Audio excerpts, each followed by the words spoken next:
오늘 이제 첫 수업이 이제 진행이 되는데, 스마하고 얘기를 좀 잠깐 하고, 그리고 수업을 진행을 하자. 어떤 식으로, 수업을 할 건지, 올리네.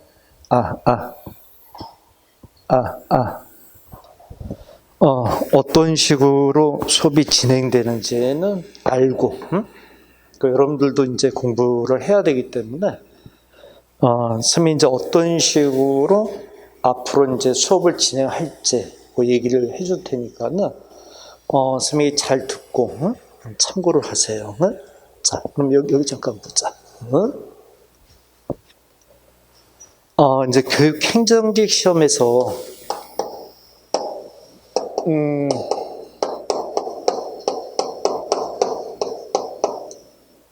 그러니까 2022년, 내년을 기준으로 얘기하면, 이제 과목에 이제 변화가 생긴 거잖아. 올해까지지, 올해까지. 2021년까지. 이제 교육학이라는 과목이 교육행정직에서는 필수 과목은 아니었죠, 여러분들. 선택 과목이었죠. 그래서 교육행정직 준비하는 학생들이 아주 특별하지 않으면 교육학이라는 과목을 선택한 학생들이 많지는 않았어. 근데 이거는 그럴 수밖에 없는 상황이었을 것 같아. 왜 그러냐면, 이제 교육학을 2021년 올해까지 선택을 했으면, 이건 무조건 교육행정직만 봐야 되잖아. 근데 시험이 교육행정직이 얼마를 뽑을지, 일반행정을 얼마를 뽑을지, 이걸 모르는 상태에서 내가 그냥 교육학을 한다. 나는 무조건 교육행정직이다. 이렇게 하기에는 리스크가 꽤 있었잖아. 그래서 교육학을 선택하지 않고 교육행정직 시험 보는 학생들이 뭘 많이 선택했죠?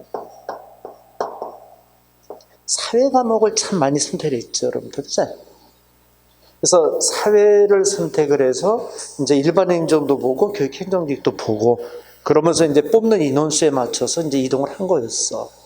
근데 이제 내년부터는 이런 선택 과목이 없고 무조건 이제 교육학이 이제 필수 과목으로 이제 들어갔잖아. 그치? 근데 어떻게 보면은, 여러분 이제 그렇게 생각하면 좋겠어. 뭐냐면, 그러면 좀 리스크가 좀 올라간 거 아닙니까? 물론, 교육학을 선택해서 교육행정직이라고 픽스된 것으로 인해서 좀 뭔가 시험 기회가 사실 국가직 같은 경우는 어때요? 여러분들 교육행정직이?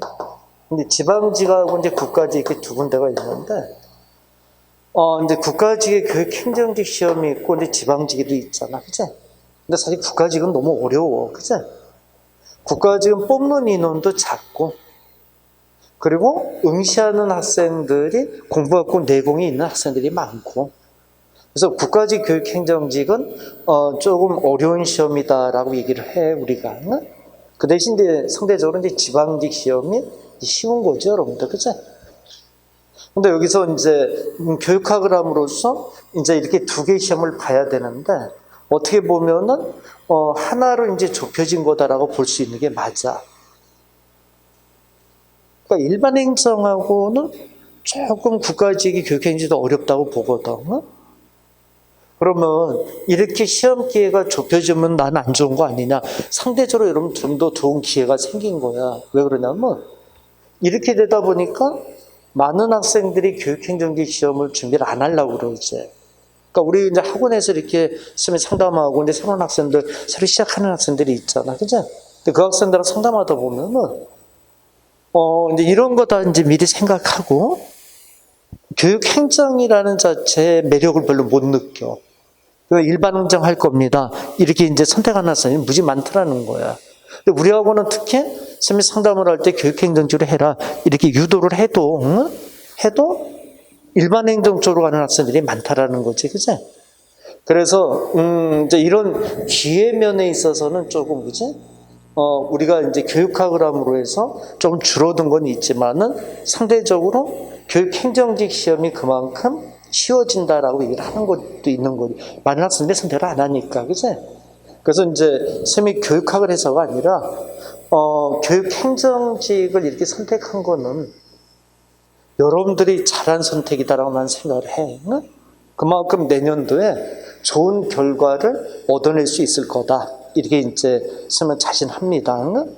그리고 저번에도 한번 얘기했지만은 이제 이렇게 선택과목 교육학이었을 때 이명박 정권 전에 한 10년 전이죠, 여러분들. 그죠? 그때 이제 이렇게 과목이 달랄 때가 있었거든. 그때는 교육 행정직이 일반 행정보다 커트라인이 낮아. 그리고 경쟁률도 낮고.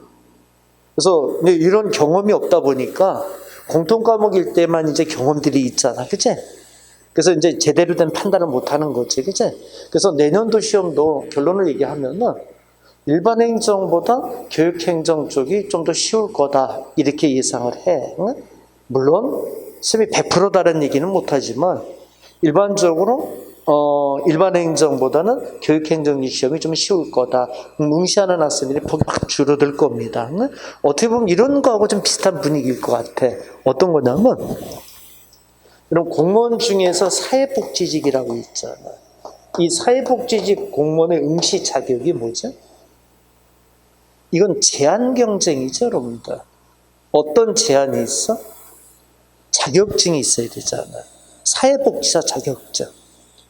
그 자격증이 없으면 이 시험을 못 봐. 이런 건 이제 제한 경쟁이라고 그러거든. 근데 어떻게 보면 교육학은 자격증 같은 건 필요 없어. 그러나 교육학이라는 과목이 이런 분위기를 만들어낸다는 거지. 그러니까 사회복지학이 자격증이 있어 제한 경쟁이다 보니까 경쟁률의 커트라인이 많이 낮잖아.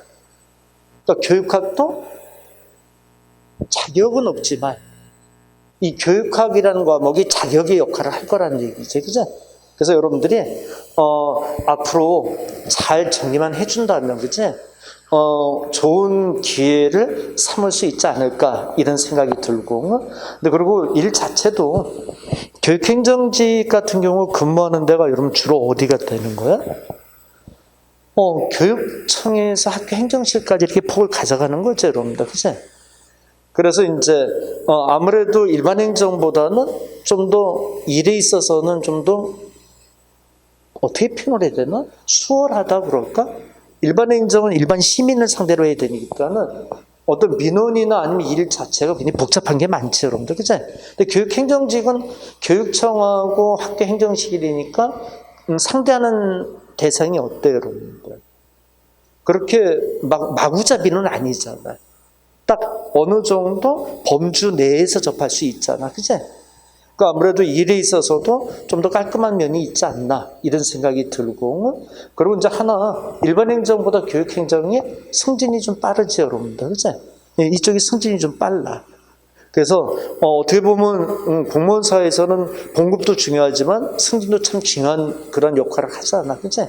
그래서 여러분들이 잘 공부해서 꼭 합격할 수 있도록, 그제? 그렇게 해주면 좋지 않을까, 이런 생각을 합니다. 자, 그럼 이제 교육학으로 돌아가서 얘기하자. 그럼 잠깐 들어. 그러면 교육행정직 시험 과목이 어떻게 되는 거죠? 국어, 영어, 한국사, 그리고 행정법, 이렇게 되잖아. 그제?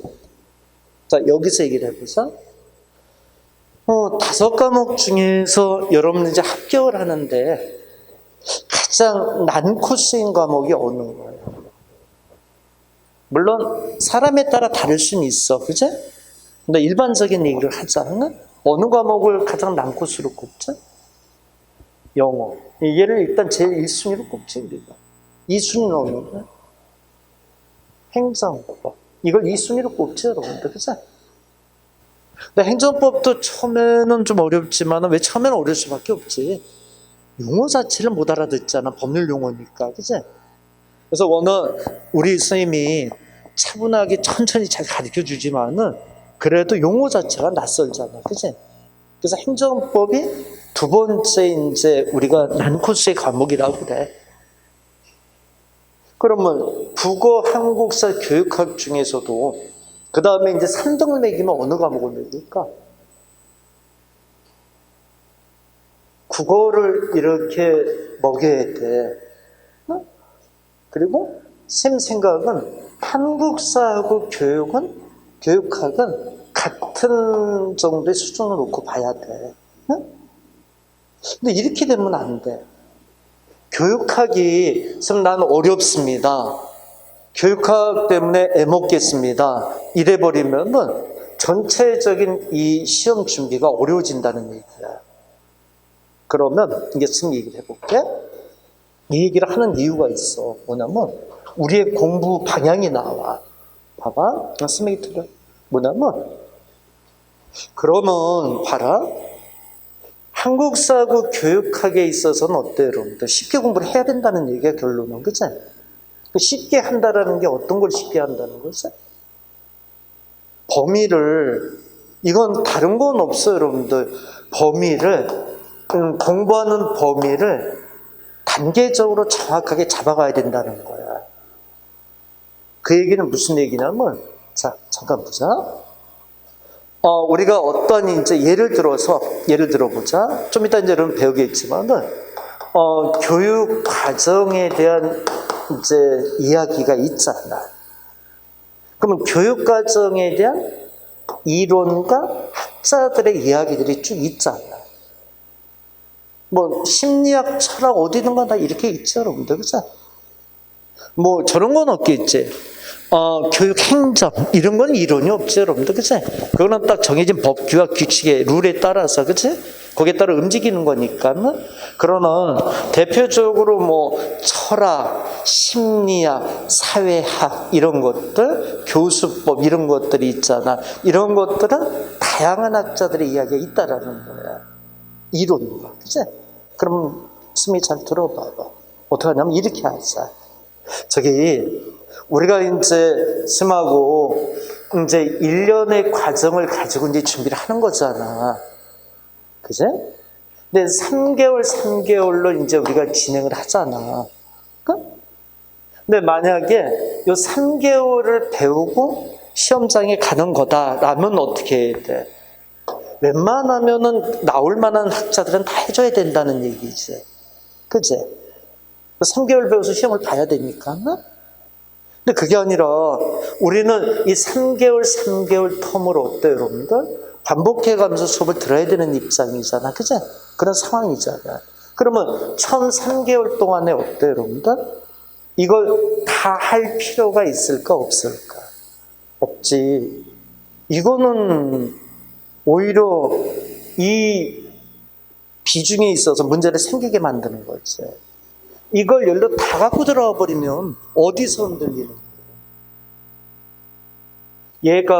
얘가 이제 시험에 나올 수 있는 대상이 학자가 10명이라 하자. 예를 들어서 교육과정에 이제 이론을 정해주는 개발학자들은 그럼 10명을 다 내고 들어왔다 하자. 그럼 여러분들 공부 시간은 유한하잖아. 한계가 있잖아. 그죠? 그럼 이게 10명을 하다 보면 당연히 이런 데 이제 영향을 주기 시작하겠죠, 여러분들. 그죠? 그래서 잘 해야 되는 과목에서 문제가 생겨버린다는 거야. 그래서 쌤은 이랬으면 좋겠어. 어떡하냐면, 교육학을 이제 처음 우리가 이제 3개월을 진행하는 이당 기본 이론반에서는, 이렇게 하자. 쌤이 철저하게 여기서 나눠서 얘기를 해줄게. 제일 먼저는 가장 시험에 대표적으로 나오는 학자와 이론을 먼저 할 거야. 됐지? 그리고 두 번째 단계는 그 다음에 조금 우리가 경계선에 서 있는 학자들이 있잖아. 이들을 또 한번 해줄 거야. 이거 말기 알아듣겠어? 그래서 처음에 들어갈 때 다 하자라고 덤비지는 말자라는 얘기지. 그러자. 그 대신 이건 해줄 거야. 뭐냐면, 봐봐.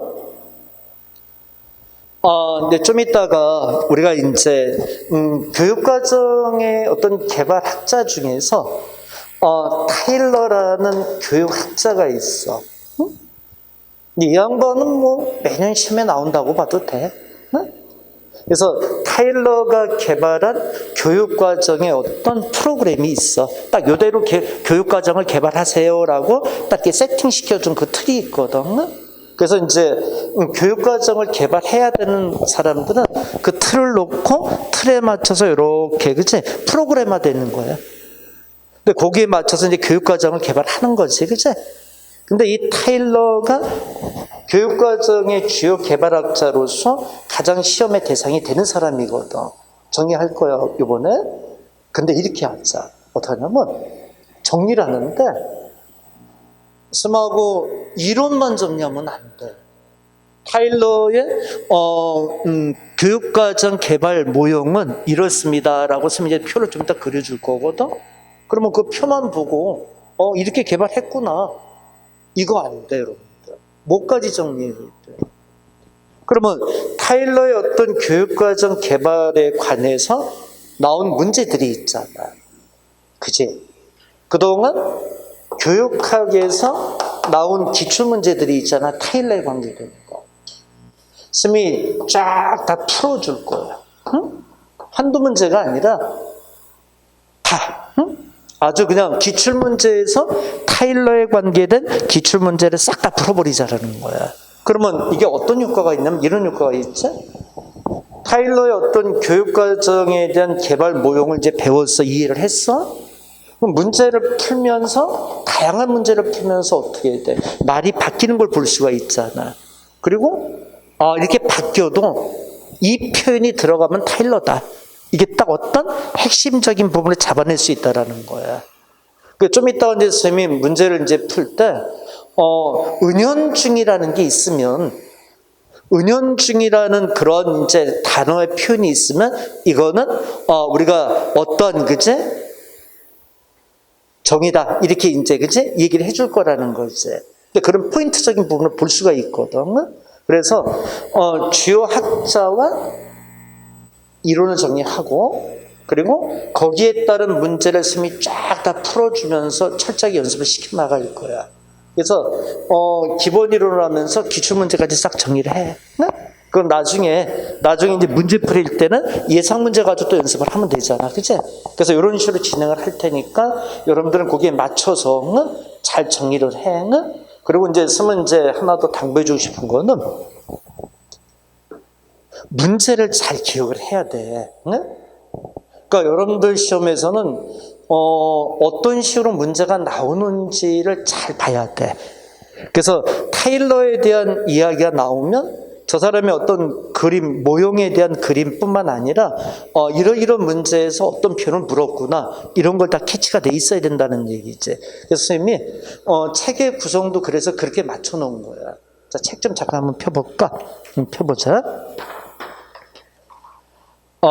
여러분 이제 보면은 처음에 이렇게 피면은 교육의 이해다 해서 챕터 1으로 돼 있고 교육의 개념이 돼 있고 교육의 어원 정의가 돼 있죠, 여러분들. 그죠? 뒷장 넘겨봐. 네, 여기서 문제 안 나와. 그래서 그냥 문제 안 붙인 거야. 자, 뒷장 넘겨보세요. 교육의 정의라는 부분이 들어오지 않아? 그래서 기능적 정의, 규범적 정의, 조작적 정의, 그리고 넘기면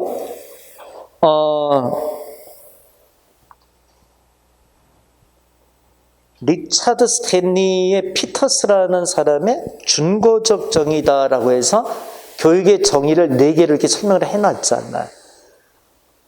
근데 이 파트도 아직까지는 문제를 보여준 파트는 아니야. 그러나 조금은 알고는 가야 될 파트는 맞아. 그래서 여기에서는 문제를 다룰 거는 없어. 자, 뒷장 넘겨봐. 그 다음에 이제 2절에 교육의 목적이 들어오잖아. 그래서 쭉 거기에 따른 설명과 이제 이론을 쭉 정리해 놨는데, 역시 교육의 목적 이 파트에서도 이렇게 문제가 들어오는 파트는 아니야. 설령 문제가 들어와도 잘만 읽으면 답을 찾을 수 있는 거기 때문에 여기는 굳이 문제를 붙일 필요가 없는 파트야. 자, 뒷장 또 넘겨보세요. 자, 이제 교육 과정이라고 들어오지 않아?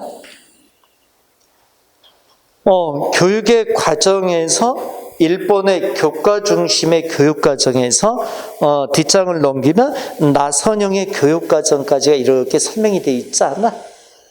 근데 그 밑에 기출문제가 붙어 있지. 그지? 그래서 그 교육과정 그 이론에서 나온 기출문제를 다 붙여준 거야. 넘겨봐봐. 몇 문제가 붙어 있어? 무려 10문제가 붙어 있지 않아? 그지? 그리고 10문제뿐만 아니라 이제 빠진 문제도 스미 자료를 또 줄 거야. 응?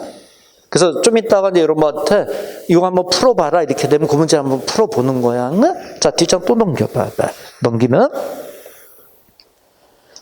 교육과정의 개발 모형의 주요 학자 관점이다 해서 일본의 타일러의 목표 중심 모형으로 이렇게 설명이 돼 있지 않아? 오른쪽 뒷장 넘기 17페이지 펴봐. 타일러에서 나온 문제가 뒷장을 넘기면 5번까지가 이렇게 돼 있지. 맞지? 그리고 또 보충 자료가 들어가면서 조금 난이도 있고 심화된 문제도 주면서 더 이제 제시를 할 거야. 쌤이 책의 편제가 어떻게 돼 있는지 알겠어? 그래서 중점적으로 봐야 될 부분은 기출문제를 최대한 붙여서 여러분이 이해할 수 있도록 만든 거야. 그 대신에 크게 문제의 범주가 아닌 파트는 굳이 문제를 붙일 필요가 없잖아. 그치? 그러니까 평소에 공부할 때도 그런 파트는 가볍게 봐도 된다는 거지. 그치? 쌤, 책을 어떤 식으로 이용해야 되는지 알겠어? 자, 요거 지금 잘 알아듣고, 그리고 쌤이 주는 자료를 이제 교재뿐만 아니라 주는 자료를 잘 모아가지고 나중에 이제 여러분들이 이렇게 같이 병행하면 교재와 기출문제집이 동시에 다 해결이 되는 거지, 여러분. 그치? 그 나중에 아까도 얘기했지만 이게 이제 정리가 되고 나서 시험 임박하면은 예상문제 뽑아서 예상문제라도 뭐 이 범주 내에서 나오겠지, 뭐, 그치? 그래서 이제 연습을 하면 되겠지, 여러분. 그치? 자, 그래서 이제 마무리 짓고 수업을 진행을 하자. 자, 봐봐. 그러면 이제 스미 물어보자. 교육학은 몇 점을 목표로 할 거야? 얘기하자. 그래도 과목별로 목표라는 점수는 있는 거 아니야? 나중에 시험 이제 임박해지면 이건 진짜 필요해. 몇 점 몇 프로 할까? 근데 개인적인 생각은 그래. 한국사하고 교육학을 같은 범주에서 묶었잖아. 맞지? 그러면 한국사는 보통 우리가 몇 점 정도 예상하고 공부하지? 그죠? 뭐, 못 맞아도 89, 90 이렇게 놓고 들어가지 않나? 맞지? 아주 어렵다면 어쩔 수는 없지만, 그치? 일반적인 요즘 추세라면은 이렇게 놔도 이거는 적게 놓은 거죠, 여러분들, 그치? 그 얘기는 교육학도 같이 놔야 된다고 봤습니다. 어? 왜? 이유가 뭐야? 여러분 시험에 나오는 이 교육학 개론의 내용이 넓지가 않아. 임용시험에서 보는 교육학이 아니라는 거지, 그치? 그래서 그 좁은 범위에서 얕은 범위를 다루고 있기 때문에 여러분들이 이 점수는 교육학에서 확보를 해야 된다. 물론 변수는 있어. 엄청 어렵게 나올 수도 있는 가능성은 있죠. 그렇게 되면 그거는 나만 그 현상이 나타나는 건 아니잖아. 그제? 다 같이 나타나는 현상이니까. 근데 일반적인 얘기를 하자면 이 점수는 맞아줘야 된다는 얘기지. 그래서 쌤도 이거를 목표로 해서 여러분한테 이제 체계적이고 단계적으로 정리해 줄 테니까는 잘 듣고 설명 잘 듣고 문제 정리 잘 해놓고 그리고 이제 따라오면 될 겁니다. 그래서 아무쪼록 여러분들이 교육행정직을 선택해서 하는 거를 좋은 기회로 삼을 수 있게, 그치? 쌤도 노력하고 여러분들도 노력하고, 그치? 최대한 한번 우리 정리를 해보자, 여러분들은. 그래서 오늘은 이제 제1 챕터 1에서 교육의 이해부터 들어와서 정리를 할게요, 여러분들. 그리고 여기 봐봐. 필기가 필요한 건, 여러분 이제 공부하다 보면 스님이 판사를 하잖아. 필기 필요한 거는 노란색 판사 할게. 그러니까 대체 좀 책에 다 있는 건 굳이 필기로 옮길 필요는 없지, 여러분들. 그치? 그래서 이런 식으로 진행을 하자. 필기가 필요한 거니까 요건 필기하세요 해서 노란색 판서해 주면은 그건 이제 어디다 필기 이렇게 붙이는 건 하고, 그리고 나머지는 선생님이 설명하고 책에서 확인하고, 그리고 중요한 표현 딱 줄 치고, 그죠? 그런 식으로 진행을 할게요, 여러분들. 근데 쌤은 개인적으로 필기하는 걸 참 싫어하는 선생이거든. 왜 그럴까? 이 필기를 하면 부정적인 면이 참 많아. 필기를 했을 때 가장 안 좋은 부정적인 면이 대표적인 게 뭐지? 여러분 집중도가 낮아져. 우리 일예로 쌤이 여러분 전화번호 하나 줄게. 응? 메모해놔봐. 응? 됐지? 또 전화번호 똑같은 걸 줄 때 메모하지 말아봐. 응? 일정 시간이 지나고 나서 그 전화번호를 쌤이 한번 여러분한테 얘기해 볼게. 둘 다 잊어버렸을 거야. 그치? 근데 메모해 놓은 전화번호하고 메모하지 않은 전화번호하고 똑같이 잊어버렸지만 그래도 어느 게 더 낯설어?